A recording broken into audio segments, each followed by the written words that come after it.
Bueno, a ver, primero, a lo mejor la plática no es lo que esperaban, pero pues ahí va. Yo trabajo en el Instituto de Matemáticas y lo que hago es más bien algoritmos y estas cosas, ¿no? Bueno, el área en la que trabajo en computación es lo que llamamos geometría computacional, y lo que hacemos aquí es desarrollar algoritmos eficientes para resolver problemas de tipo geométrico. Y tiene que ver mucho con las matemáticas. De hecho, el problema del que voy a hablar ahorita, yo creo que necesitaba un matemático, primero para que pensara que se puede hacer, y segundo para resolverlo. Y ahorita van a ver por qué. Bueno, esto tiene que ver con lo que llamamos diagramas de Voronoi o triangulaciones de Voronoi, que es lo siguiente. Dado una nube de puntos, el diagrama de Voronoi es una partición del plano en regiones de cercanía. Básicamente, cada punto le asocio la región de puntos que están más cerca de este punto que del otro. Entonces me dan una cosa como esta, ¿sí? El dual de esto es lo que llamamos la triangulación de la UNEI. Bueno, entonces hace algunos años empecé a un poco de crisis, mini crisis existencial, de para qué sirve realmente lo que estamos haciendo. Entonces habrá aplicaciones, pero de a de veras, sobre lo que estamos haciendo. Y a lo que me refiero por a de veras es que muchas de las aplicaciones que hacen realmente son muy sencillas o algo así, pero aplicaciones de alcance pues son muy pocas, ¿sí? Bueno, entonces una cosa que uno empieza a pensar es que, por ejemplo, con los diagramas de Voronoi, uno puede hacer cosas como modelar, por ejemplo, qué pasa con redes de telefonía celular. Entonces, por ejemplo, si uno se puede dar cuenta es que la ciudad está llena de torres de Telmex, que son los puntos de acceso a la red de telefonía celular. Entonces, ¿cómo se conectan a la red de telefonía celular? Bueno, pues su teléfono agarra y se conecta a la torre más cercana. Y ahí arranca un proceso del que casi nadie tiene idea de qué es lo que está pasando. ¿De acuerdo? Bueno, entonces eso tiene que ver con problemas de ruteo.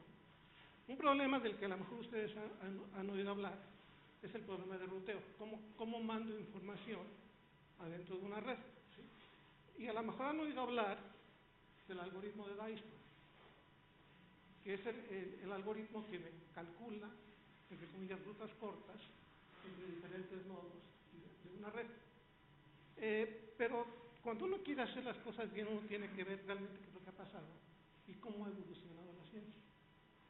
¿Y cuáles son las primeras redes de cómputo?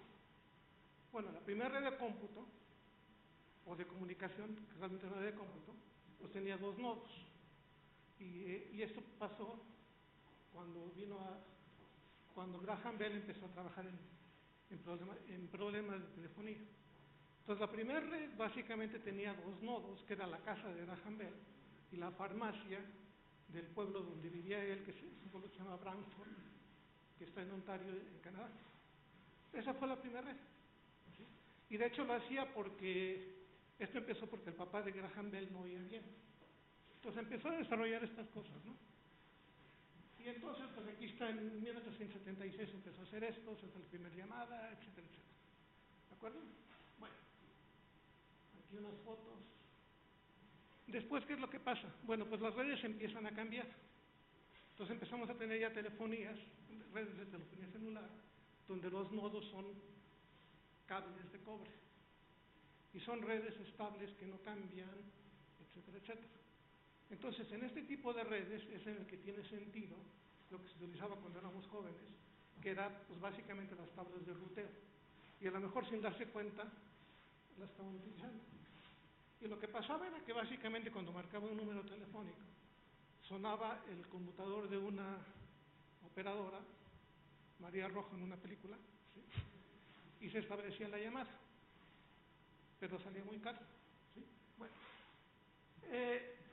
y entonces, bueno, lo que se utilizaba para esto era básicamente un algoritmo, que es el algoritmo de Dijkstra para hacer estas cosas.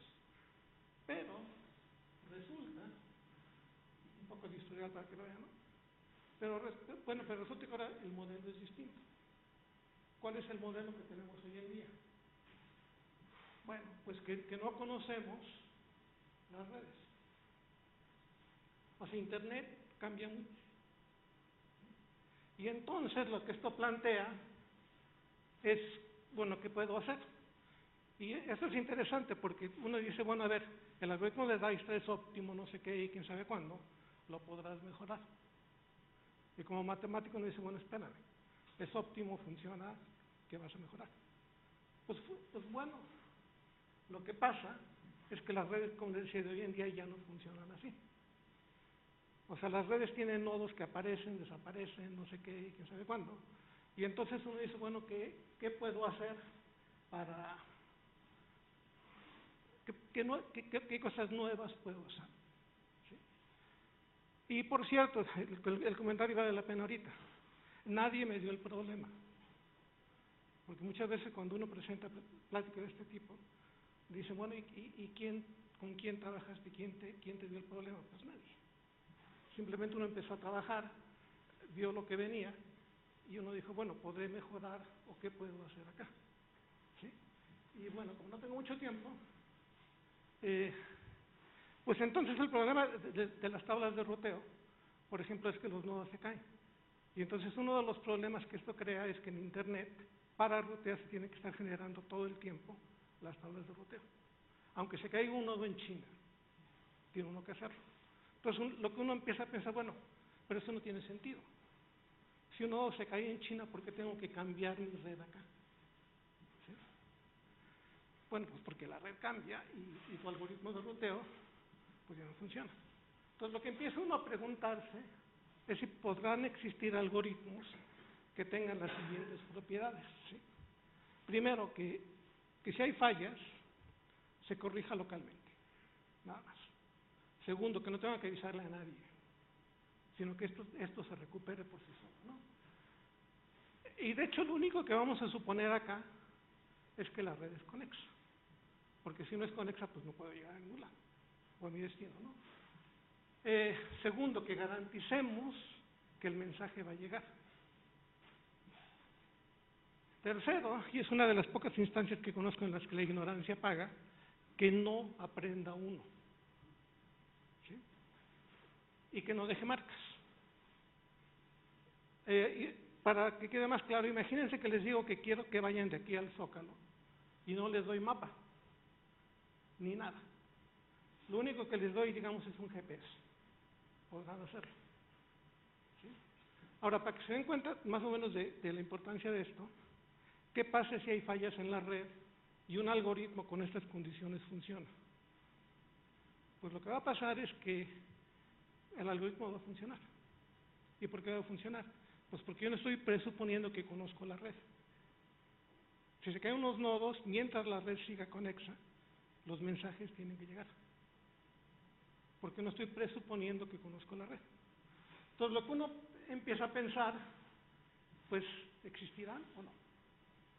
Y lo que uno piensa es que esto ya dice en el País de las Maravillas de lo mismo. O sea, que los algoritmos no existen. ¿De acuerdo? O sea, repito, quiero rutear en una red sin conocerla. ¿Sí? Y no creo que sea no quiero que sea lo borras, quiero que llegue. ¿De acuerdo? Bueno. Pues como no tengo tiempo, me voy a pasar esto. Y por ejemplo, problemas con ruteo por brújula, básicamente, o sea, yo sé mi destino, porque lo que voy a utilizar ahora es posición. Y aquí básicamente estoy utilizando dos elementos de redes actuales, que son el GPS y las redes inalámbricas. Es lo que vamos a hacer, ¿sí? Bueno, por ejemplo, si quiero un ruteo así, direccional o por brújula, tiene unos problemas, porque, por ejemplo, tomen esta red chiquita que está acá, y supongamos que esa cosa quiere ir al nodo B. Entonces, por brújula es básicamente ve hacia dónde vas y camina para allá. Entonces, caminaría para ese nodo. Tomo la vista que más apunta, que sería esta, y me lleva para allá, y ya ven qué es lo que está pasando. Empieza uno a ciclar. ¿Sí? Entonces, pues así no va a funcionar. Y por cierto, estas cosas tienen que ver con programación lineal, pero en el algoritmo eso no pasa para nada. ¿Sí? Bueno.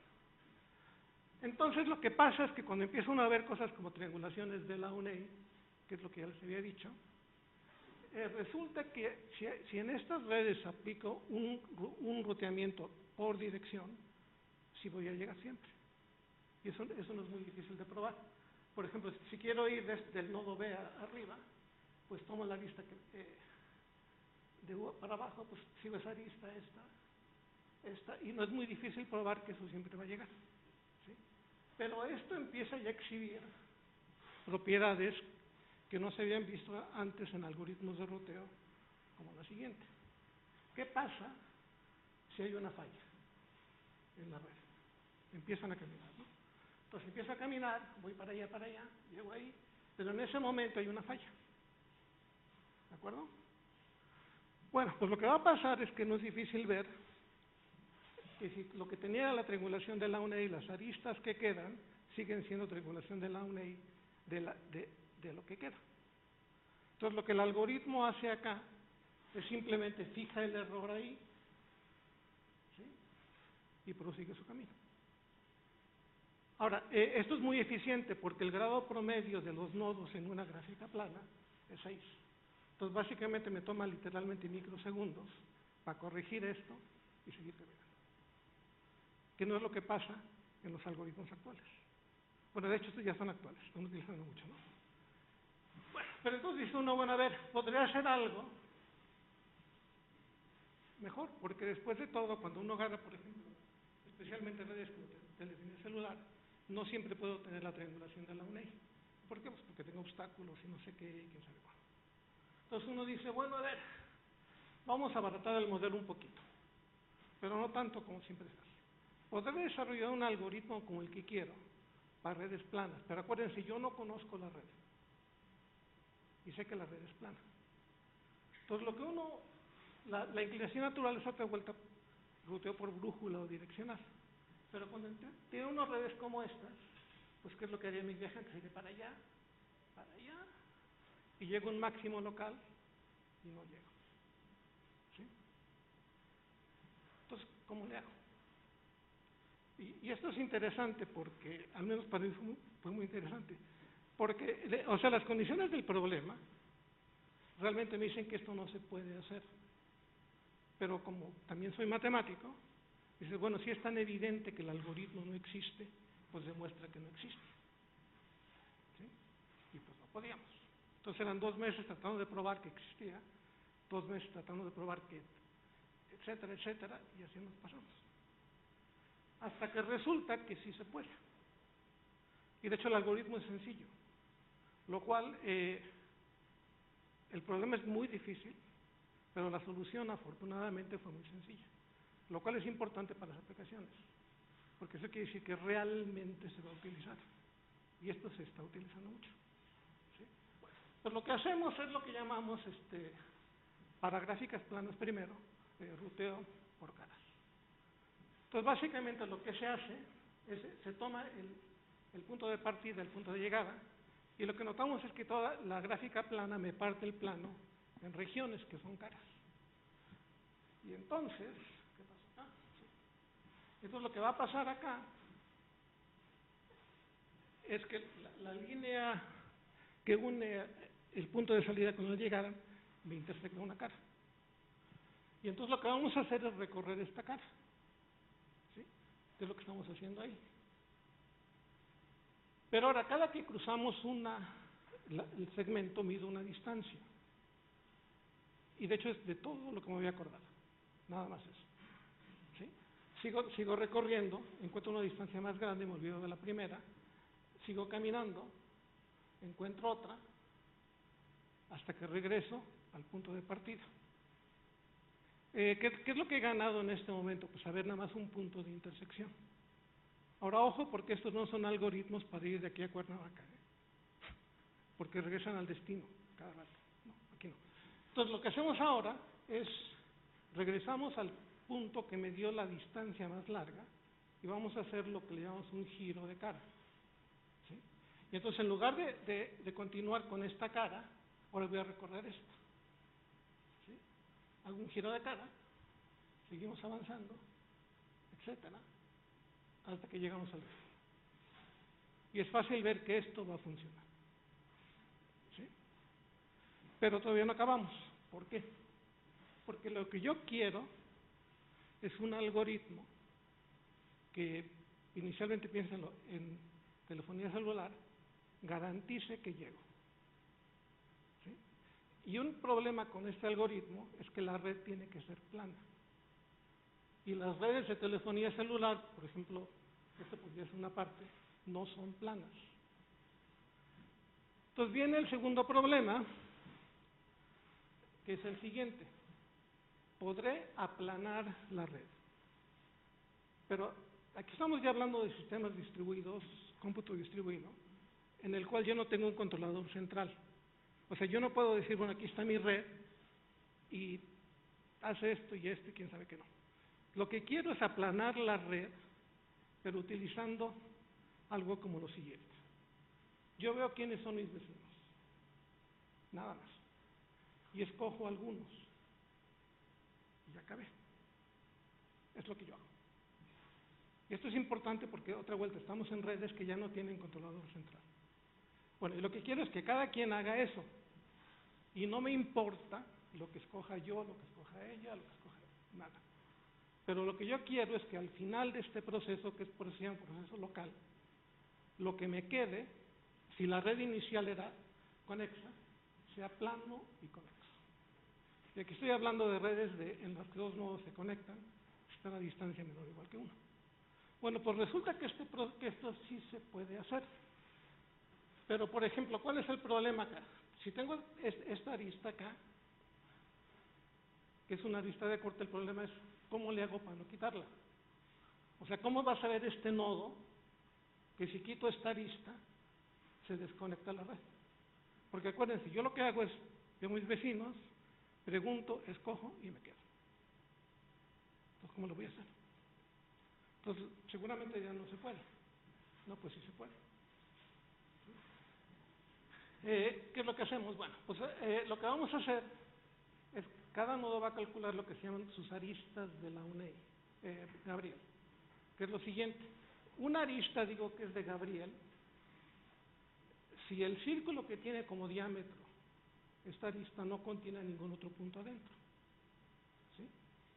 Bueno, pues claramente todo nodo puede decidir claramente de sus aristas y de sus vecinos cuáles son sus aristas de Gabriel. Bueno, y resulta que si hago esto y cada nodo hace esto independientemente, si la red inicial era conexa, lo que me queda es conexo y plano. Y ojo, porque les repito, esto es local. ¿Qué es lo que queremos ya hoy en día? Yo ya no quiero conocer la red, ya no quiero hacer nada. Todo quiero que sea local y totalmente independiente. ¿Sí? Noten que en estas redes y estos procesos, como les digo a mis estudiantes, son redes casi como los Robocops o estas cosas, ¿no? Que si se dañan las redes, se reparan solas. Yo no tengo que mandar a ningún técnico ni nada. Y el proceso es puramente local. Bueno, pues entonces cuando pongo esto junto con el algoritmo de hace rato, pues lo que tenemos pues son los algoritmos para rutear en redes como las de telefonía celular. ¿Sí? Y esto se está utilizando al oeste. ¿De acuerdo? Y hay otras aplicaciones. Por ejemplo, cuando uno quiere monitorear, digamos, el movimiento del hielo en los polos, como son ambientes muy hostiles, lo que la gente hace es manda, por ejemplo, aviones y sueltan sensores. Estos sensores son pequeñas estaciones de transmisión que corresponden al mismo modelo que telefonía celular. Entonces se preguntan ustedes, ¿cómo saco la información? Pues con lo que acabamos de ver.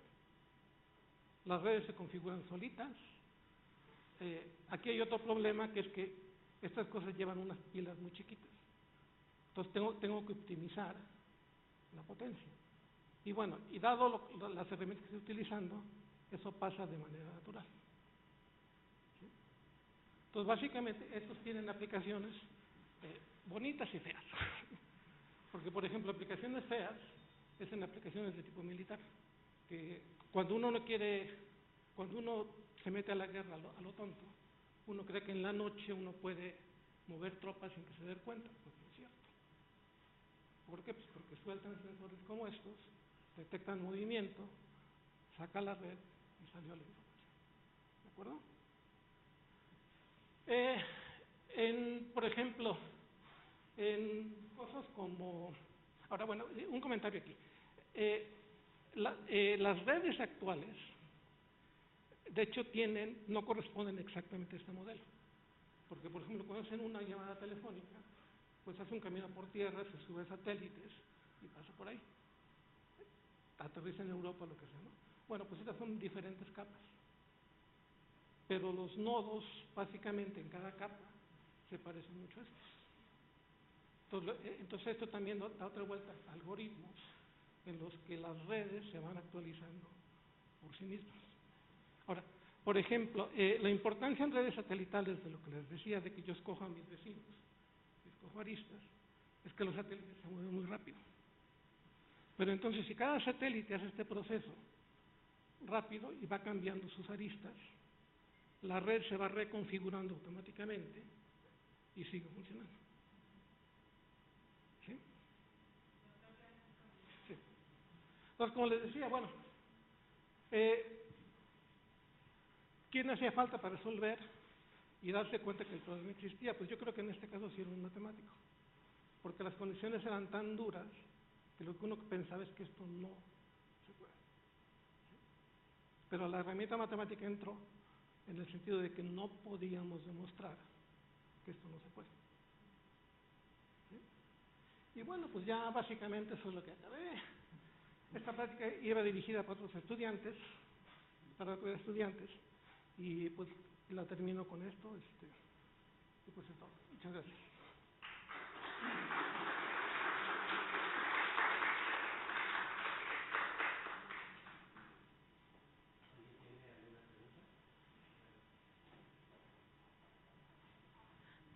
Bueno, de antemano, gracias por la explicación de cómo funciona un poco nuestra tecnología actual respecto a la comunicación. Es algo que creo que no muchas veces se nos explica. Yo tengo también interés en matemáticas, me gustan mucho, aunque sé muy poco. Mi pregunta es más teórica y es muy simple.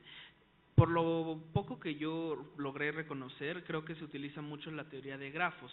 A mí se me facilita más entender la matemática a través de su nomenclatura y creo que cada rama tiene sus propias reglas para escribirlo. Mi pregunta es, para entender todo el modelo de redes, ¿solamente se requeriría saber teoría de grafos o se requiere conocer de otras áreas de la matemática? Mira, si agarraste un poco de lo que dije acá, aquí estamos, por ejemplo, aquí tuvimos que utilizar geometría euclidiana, de círculos, bisectores y no sé qué y quién sabe cuánto, ¿no? Ahora, si llegaras a tomar un curso de algoritmos conmigo, lo que te vas a dar cuenta es que las herramientas para desarrollar todo esto son lo que puedas, literalmente lo que puedas. O sea, yo no te puedo decir que el programa en el que vas a trabajar va a utilizar esto, o va a utilizar eso, o no sé qué. ¿Sí? Lo que tienes que hacer es estudiar lo más que puedas de todo. ¿Sí? Y no preguntar, ¿y eso para qué sirve? Porque, pues no. Tiene uno que echarle ganas, estudiar, no conformarse con pasarlo, sino de veras, porque de otra manera esto no se puede hacer. ¿Sí? Podrás resolver problemas más chiquitos, pero de esta envergadura, no. ¿Sí? Y yo he utilizado matemáticas, hasta teoría de la medida, para resolver problemas de este tipo, y qué sé yo, y quién sabe cuál. ¿Ok? Sí, gracias.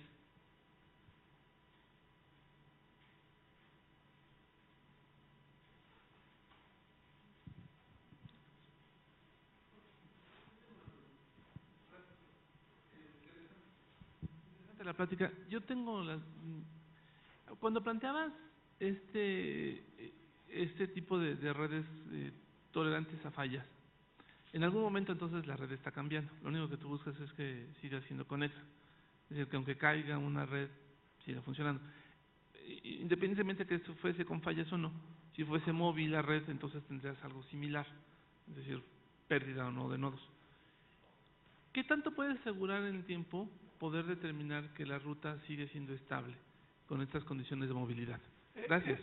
Estos algoritmos realmente no les importa nada. O sea, yo tengo una nube de puntos, calculo lo que llamamos la gráfica unitaria y nada más. Y de hecho todo es local. O sea, en ningún momento tengo que saber, por ejemplo, si se cae una cosa acá en China no pasa nada. Sí. Ajá. Pero la red que formaste, bueno, o la ruta que formaste va a depender de que esa fotografía quede estable, ¿no? Durante un ratito. No, a ver.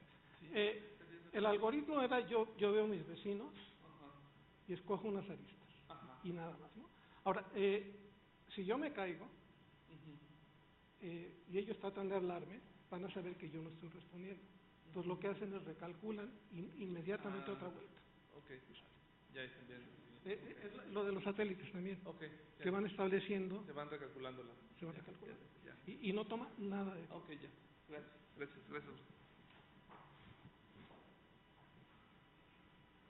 Y créanme que esto se está aplicando, y muchísimo. Bueno, gracias.